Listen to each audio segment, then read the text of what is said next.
So there's a whole practice of what activities we do in regenerative organic agriculture that protect, preserve, and grow the microbiome of the soil. And all of this is to increase nutrient density and to increase, when we consume these foods and herbs, increase the compatibility of soil microorganisms to gut microorganisms. And so the Mm. concept of repairing gut health and, the microbiome of the gut is something that we really pay special attention to. Well, we were studying the differences between organic and regenerative organic farming with turmeric and measuring the nutrient density, in this case, phytochemical density. And we found that regenerative organic farming of turmeric brought an increase in the amount of curcuminoids in turmeric by fourfold, from 2.5% to over 8%.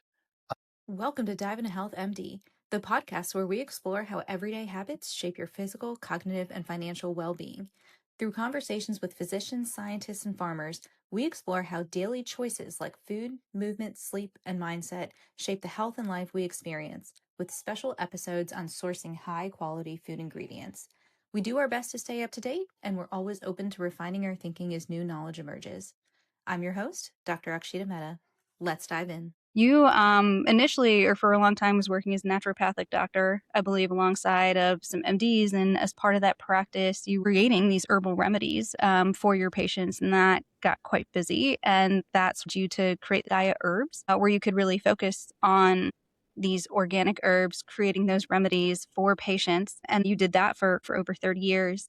After that, you were able to help fund the Rick Scalzo Institute for Botanical Research at the Sonoran University of Health Sciences, where we can do lab analysis and actually do some testing on these products. And now you have founded a regenerative organic farm in Costa Rica, and a whole host of other things that come along with that. So I would love to chat with you about your experience. No, that's a great introduction. And, it's a journey, because when we talk about what I'm doing now with innovation and formulation and development and bringing new products to the market, it all stems from what I did long ago when I was in practice. You mentioned I was under the tutelage, well, sort of under the roof of a medical practice.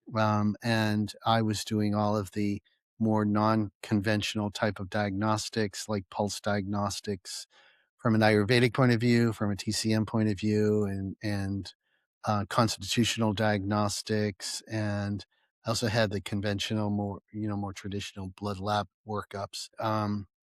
But I put it all together and found some interesting pathways to innovating herbal formulas. And that's what was most exciting to me about, we were actually beginning a concept of using herbal formulas in a way that was not treating the condition, but treating the person, which is really, I think, the foundation of everything that interests you today about how to really connect the person to the environment, to the food, to the medicine, to the community, to the network of what is necessary for health span and lifespan. So yeah, that was the foundation, and the work just continues. Amazing. Well, thank you for all that you've done and all that you continue to do. Yeah.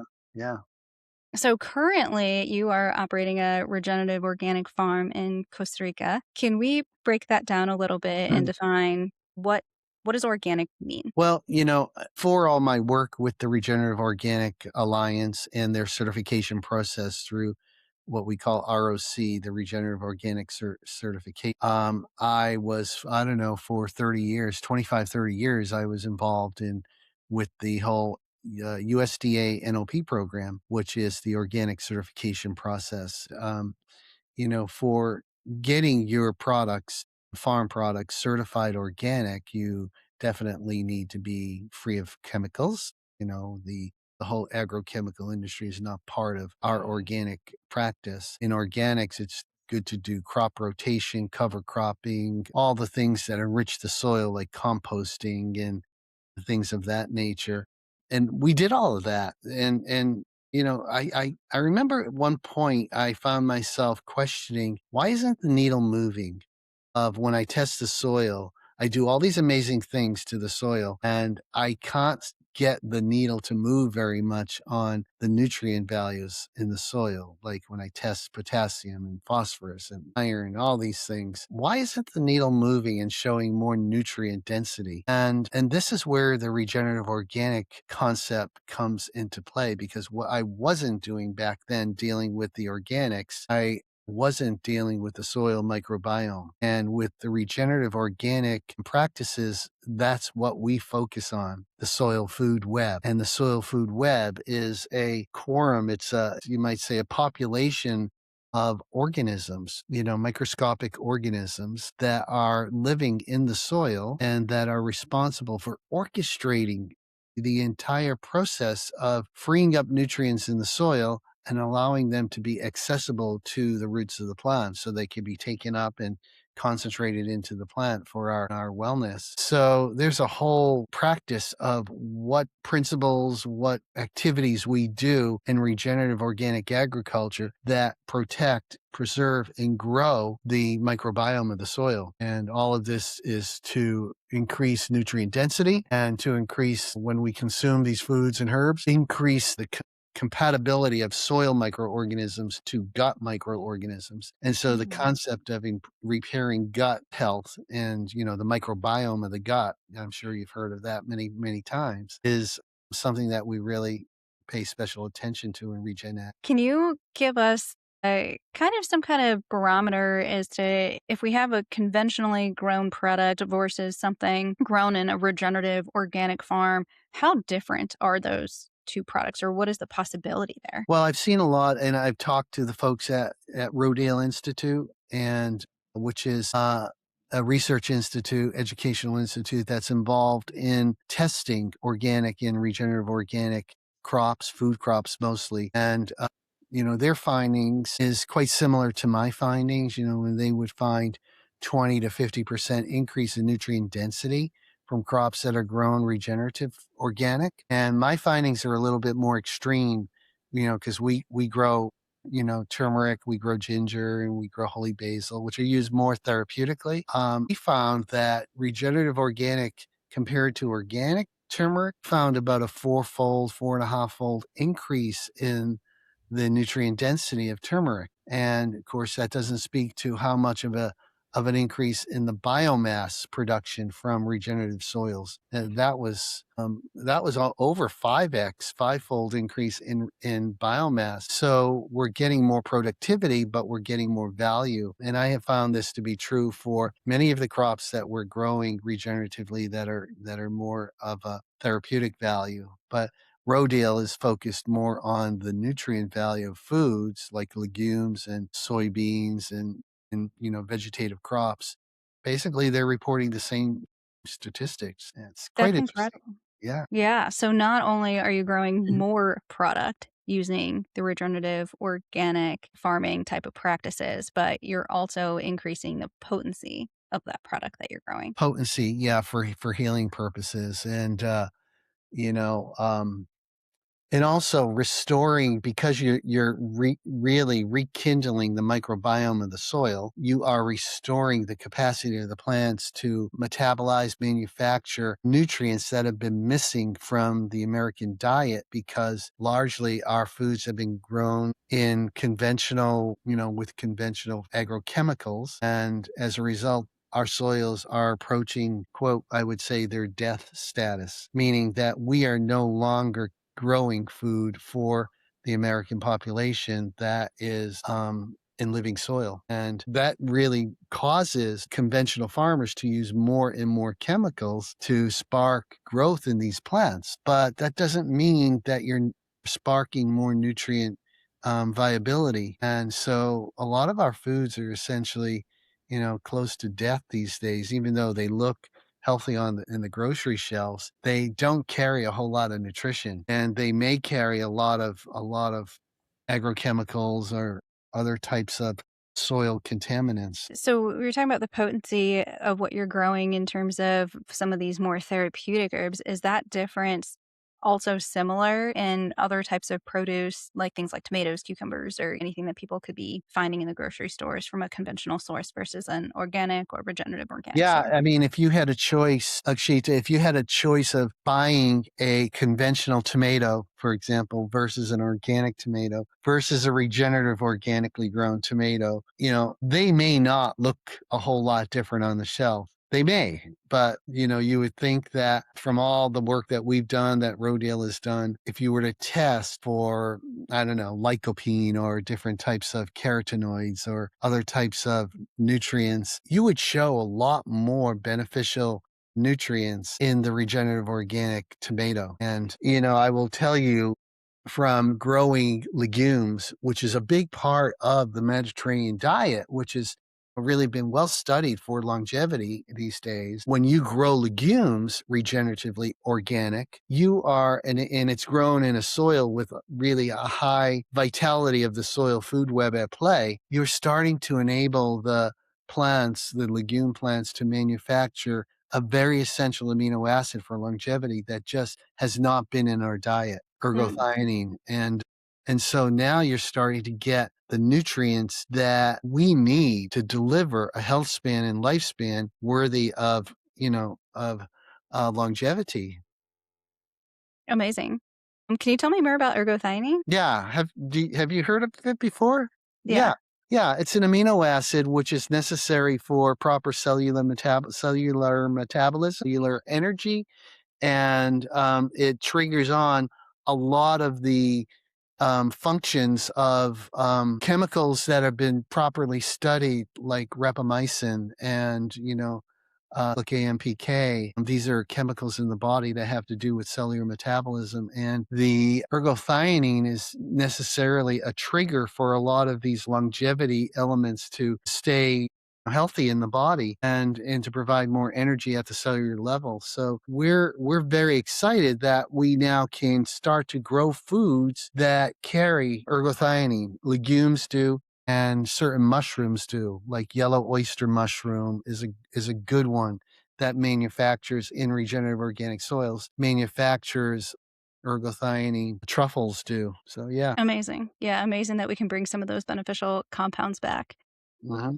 that really do potentially, have a really big effect on our health and wellness. So that's Exactly. incredible. Before we move on, can we get into a little bit more of the details of regenerative farming and what that entails? Well, I'm going to say, yeah, we can, and say what I do on a commercial farm, but keep in mind these things can be applied in the home garden, for those of your listeners who are growing their own fruits and vegetables in their gardens. One of the important things is composting. Most people have heard of composting. If you're a home gardener, you can buy organic compost or you can produce your own organic compost from your household food waste and just can read about how to make compost. That's very easy. But another thing is not to leave your soils exposed. So when your crops are finished, plant a cover crop. And there are many types of cover crops you can plant. We cover crops that are suitable for the tropics down in Costa Rica, but in temperate climates, you can use various types of like red clover, or you can use different types of radishes that fix good amount of nitrogen back into the soil. So not leaving your soil barren. And Mm, another thing is to the biodiversity when you plant your foods or whatever it is that you're growing, have companionship with those. Plant something in the same vicinity that offers more diversity to the beds that you're growing in. We do it all the time, and that helps to fix more nitrogen in the soils. But the real magic comes with the addition of bioferments, and that's what we really take pride on. We make our own bioferments, and a simple recipe for making bioferments at home is simply, go to the closest forest that you have, gather a little bit of the soil and decomposing leaves and branches and mulch and so forth, and mix that with some rice semolina, which you can probably buy online, and mix it together, and then add some molasses to it. mm, And then, if you can get other organic matter like the cascara from coffee or the waste of coffee beans, the hulls of coffee, probably not down here so much as I can do it. or other organic matter like leaves and debris from the grass, clippings or whatever, and then maybe add a little cinnamon to it and stir it all up, and then put it in a bucket in a container like a sack or a bag, and let it ferment in the water.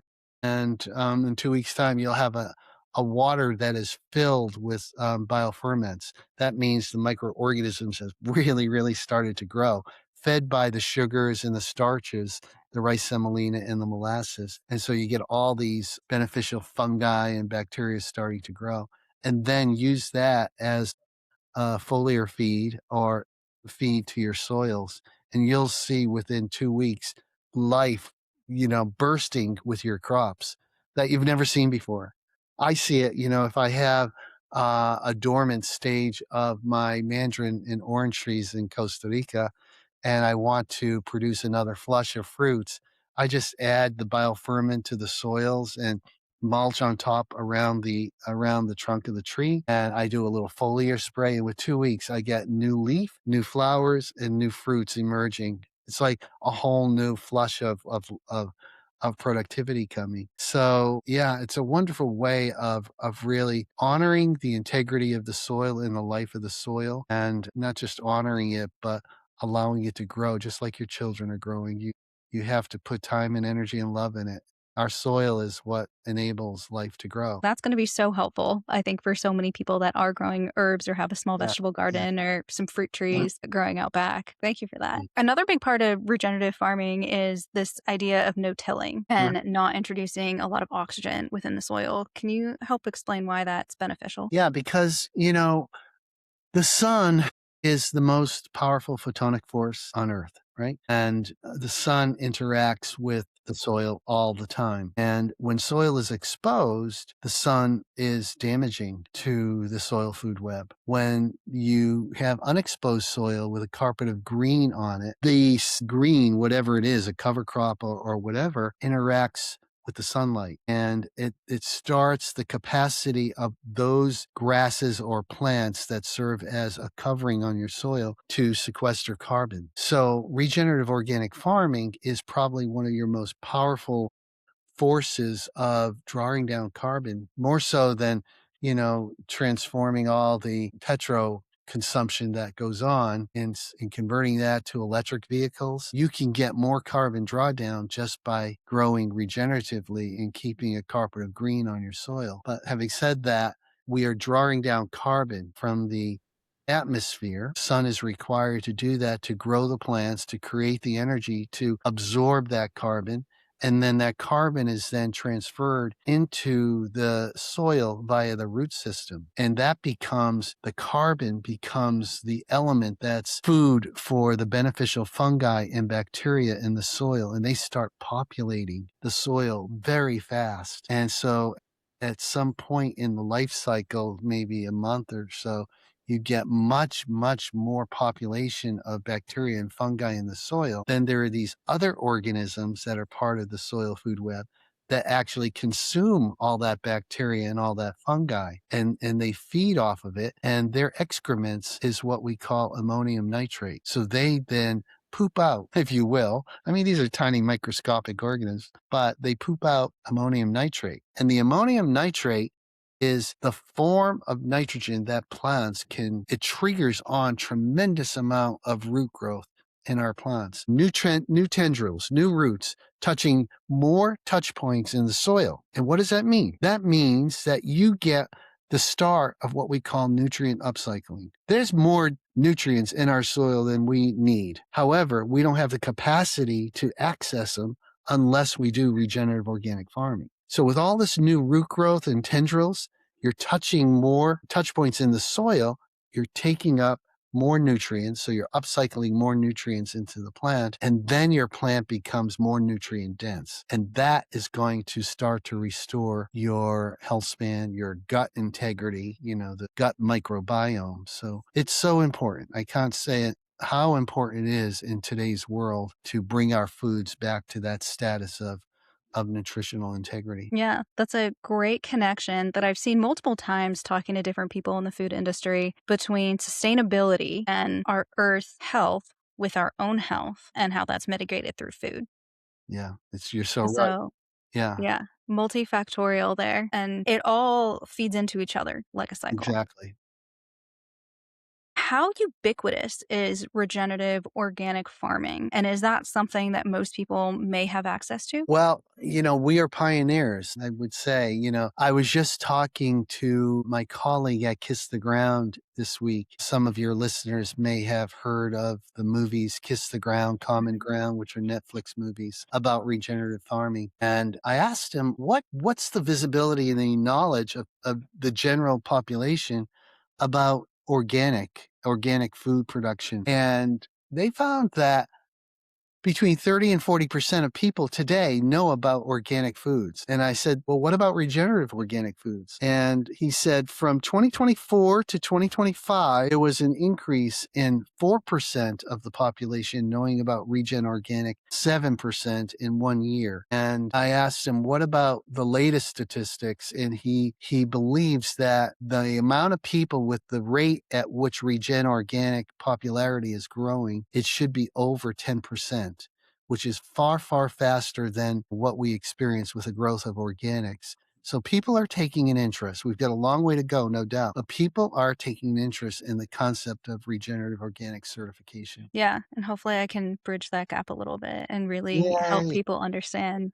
quality and why it Yeah. matters, why it's so Awesome. important for not just, for those interested in sustainability and there's so many people that have entered this space from that background or from that area of interest to chefs and people in the food industry who are really interested in this for taste because we get this amazing taste profile that we don't necessarily get with conventional foods because of how it's grown and You the know, complexity of what's come out of it. so last September, I was at Stone Barns in New York, which is, do you know Yeah. Stone Barns? Yeah. Yes, I want to go this summer, actually. I'm planning to visit Blue Hill, and, I'm taking a couple friends with me and hoping to learn more. Well, let me know because every year Kiss the Ground has a gala event at Stone Ooh. Barns, and Stone Barns has a Michelin level 3 chef, Dan Barber, Mhm. who I went to their gala event in September, and they were premiering the film Recycling Dairy Cows.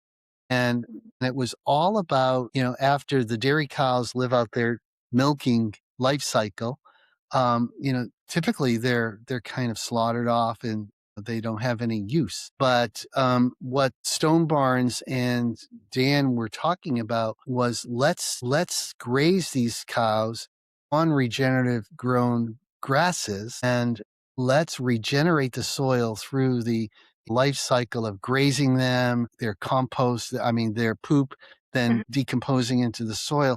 And let's regenerate the soil. Let's regenerate the cow to actually produce, to build some fat content on them that's meaningful, clean up their bodies from the hormones that they were given as dairy cows and regenerate the meat productivity that they produce so that they can live out a life that is more productive and regenerative to the soil and produce very, very high quality meat at the time they're used for food. And so Dan Barber was talking about at Stone Barns was talking about the flavor, the taste, the productivity, the experience of recycling basically the through regenerative agriculture the dairy population, and it was fascinating. I'm not a meat eater per se, but I find the idea of inviting dairy cows into the whole regenerative agricultural process very compelling because it can really stimulate the you might say the whole regeneration of our soils. Yeah, I visited a farm, not too far from where I live, just a couple hours away, that were using cell grazing with their cows to move them around, not go back to the same spot after for almost like 3 or 4 months or so, and then having that manure really regenerate the soil in order to grow so many other things from it. It seemed very, very successful. So it is super interesting how we can use one thing to really help offshoot something else. Well, on September 24th, Okay. 2026, there is the Stone Barns Open Gala event with Kiss the Ground, and Mm. I'll be there, and you're welcome to come as a guest. Thank you so much. I would love that. Yeah, That would be incredible. Thank you. I'll be in touch with you about it and would love to make that happen. yeah, Thank you. That's very generous. yeah. Incredible. Well, I wanna get into herbs. This you were in that space for such a long time, and can you tell us, I guess really basically first, what's the difference between an herb and a spice? And do you define those differently? Well, I mean, they're one of the same, right? Okay. I mean, many people think a spice is something that's spicy or pungent, but, spice can be also very savory or, sweet. And, but when you talk about herbs, you're probably talking about herbs or plants that are used for teas, like green tea or matcha tea or peppermint tea or chamomile tea, and you refer to them not as spices, but as herbs. But when you think about a herb that you're going to use in cooking, you might refer to it as a spice, but they're all really plants that have a unique food or therapeutic purpose. And, you know, in my world, we don't use the word spice when we're talking about herbal medicines. We use the word herb. Well, we talked a lot about how you grow that herb is can be vastly different, right? Did that come from regenerative soil? Did that come from more conventional soil? Was it organic? Are the things sprayed on it or not? If we move past that point, can you tell us about how the processing is different and how there are different methods? So, herbs that are used for therapeutic purposes, we have the luxury on our farm and, in the businesses that add value to those herbs of testing the herb for its nutrient density or bioactivity before it's harvested. So we can actually harvest the herb at the right point in time for its optimal benefit, which we do. And then once it's out of the ground, it is then cleaned and sterilized. And how we sterilize the herb is using a USDA organic agent called parasitic acid, which is diluted with water. It's a simple acetic acid vinegar like product to help sterilize it from any pathogens. And then we dry it. It goes through a drying tunnel, and then we either cut it or slice it if it's turmeric or ginger, and then we dry it fully in our drying barns, and then it can be ready for processing. So the processing is then to take that herb and grind it to a uniform size of particle size, which enables us to extract it properly. And we use organic cane alcohol and water to do our extractions. So that allows us to get the full range of the phytochemistries out of the plant material. And then once we extract it, we then take the liquid extract and dry it. And we choose to use freeze drying as our drying technology because it allows us to do it without the use of conventional excipients, binders, or fillers. Most medicinal herbs or supplements use, unfortunately, maltodextrin, magnesium stearate, or silicon dioxide as part of the drying process. It's not necessary. With freeze drying, we don't use any of that. It's a purely clean process.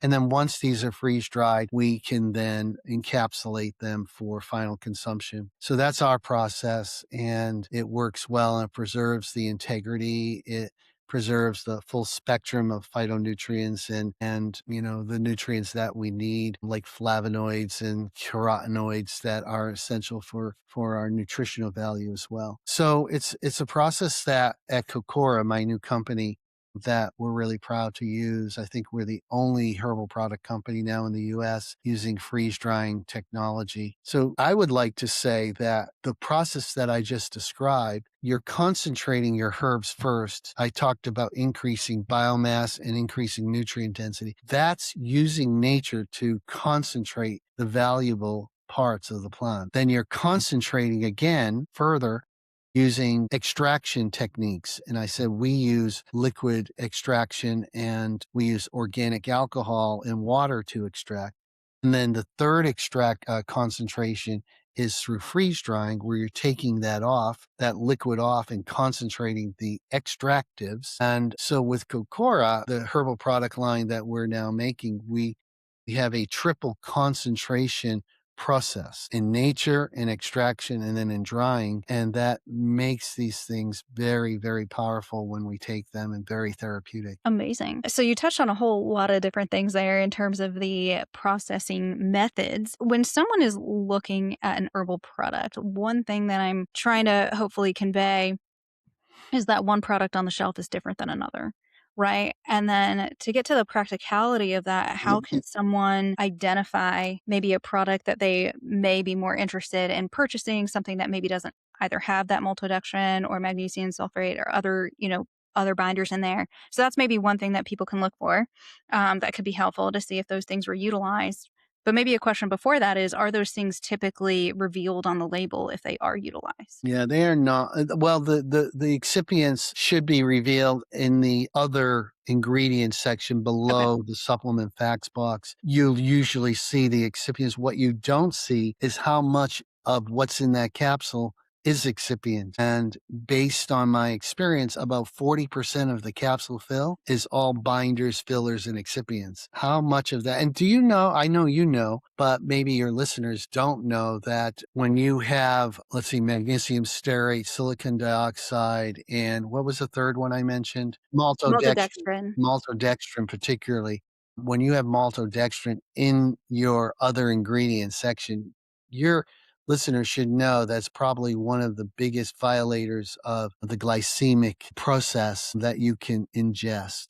It kind of disrupts the glycemic levels very quickly. So you don't want to have maltodextrin as part of your therapeutic supplements. That's one thing. The other thing is a lot of these things, and I specifically mentioned pure organic cane alcohol. That's an organic solvent. We call it a solvent, but not all herbs are extracted that way. Many herbs are extracted with hexane and acetone and other harmful non-ingestible solvents to make it easier to extract. And so what your consumers don't know is whether or not there's any solvent residues that's left Mhm. on the herbal product. And I have tested a lot of herbs over my career, and I will tell you, I have found in some cases toxic solvent residues on different herbs, particularly herbs like ginkgo. I don't have to mention brands, but it just the way our industry extracts ginkgo these days, prone to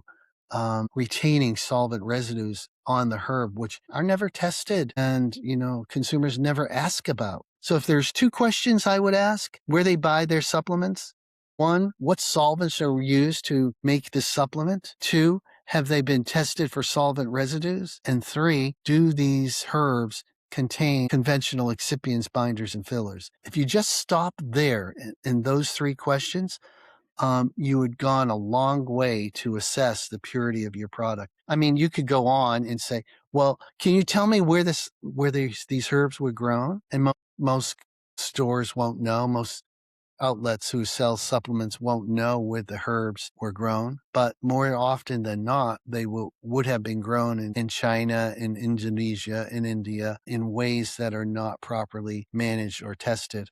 That's incredible. One thing that I'm creating is almost like a handout per ingredient, which gives people 3 or 4 questions to ask. Something really simple, but gets you 80% of the way there, if not more, when thinking about consuming a product. So that'll be really helpful. So can we kind of recap that first question? So the solvents, what should people be looking for? Yeah, I mean, the question should ask, do you know what solvents were used to extract your herbal product? Hopefully they're edible solvents and not inorganic solvents like hexane.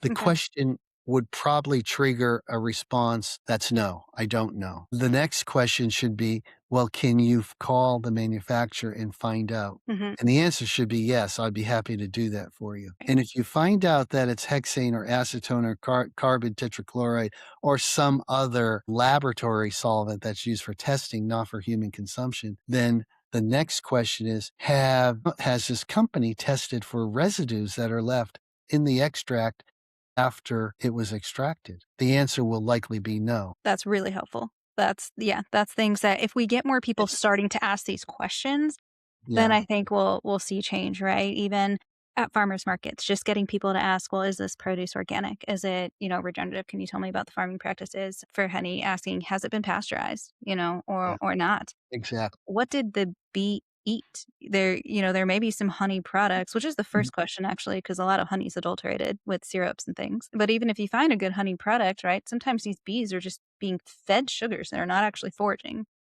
Especially in the winter, in the off season. Yeah, they still wanna make the product, but the plants are not there, and so understanding, I think, the whole process of how something is made, and then you can ask questions along each of those stages, I think goes a long way, right? And if we can empower people to find these things and to know what to asking to give them the confidence, that's essentially what I'm hoping to do here. Yeah, and the consumer should be prepared to be knowledgeable enough to follow up the no with another question. Just don't stop at the no, the first no. Ask the next question. If you get another no, ask the next question and see if your supplement provider can call the manufacturer and really get the answers for you. Perfect. Yeah, I think that'll be really helpful. The other thing that you touched on is freeze drying. And from my research, that is the best way to maintain the complexity of the phytochemicals and the active compounds. And I imagine that's why you're using it. Can you talk about alternatives or other things that people can look for, or other ways that people are using it as opposed to freeze drying or processing it? As opposed to use some other Hmm. processes. Well, spray drying is the common practice. Okay.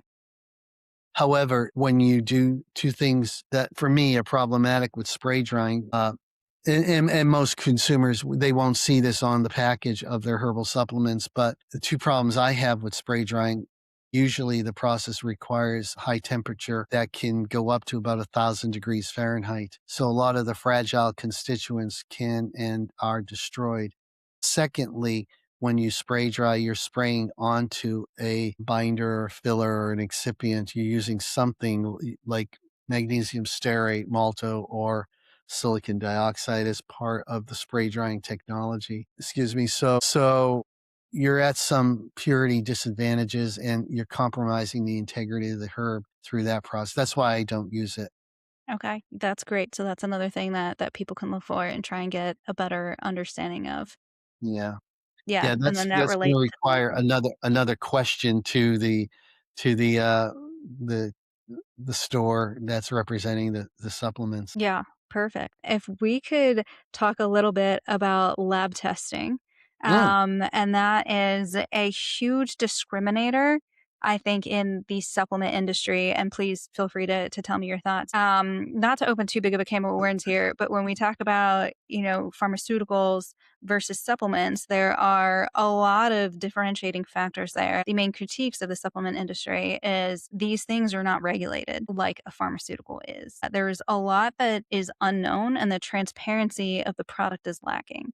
And we have seen supplement products on the market that are advertised that can contain almost none of the advertised compound in it to 4 to 500% the amount of advertised compound. So there's a lot of variability. And I think you're almost breaking that down and bridging the gap there a little bit by doing some of this lab testing. And can you tell us a little bit about the lab testing that you're doing and how it works? Yeah, well, let me just first touch on what kind of lab testing when you talk about lab testing that releases product Hmm. that gets sold into the stores that sell dietary supplements. Oftentimes, it's limited to quantitative and qualitative types of testing. The qualitative type of testing includes the purity testing. And here we're talking about the total aerobic plate count, yeast, mold, salmonella, E. coli, coliforms.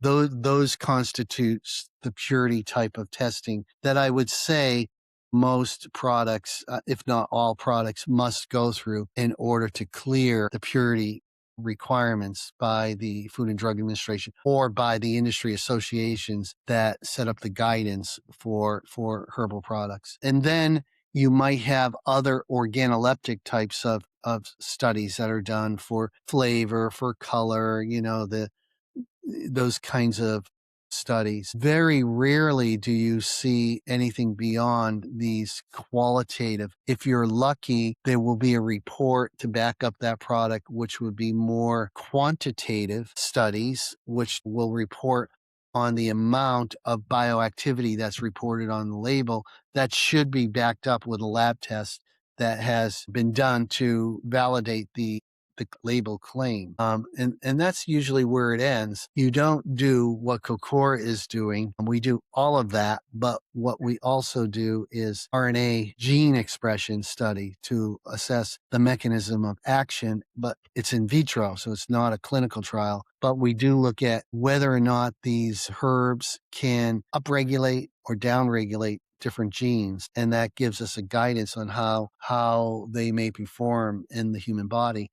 And we also do human cell line culture testing, bioassay testing with live human cells that would also give predictability on the mechanism of action. So our studies go way further than other herbal companies do. So you're talking about the purity type of study, which is the qualitative study, and that includes, the microbial studies. You're talking about the potency type of studies, which are more quantitative studies. That includes measuring the amount of activity, and you might include in that the identity as well, verifying the genus and species. But then we take it a little further, as I said, for doing these unusual studies that are RNA gene expression and bioassay type studies, which give us more of a confidence that the herb is going to work.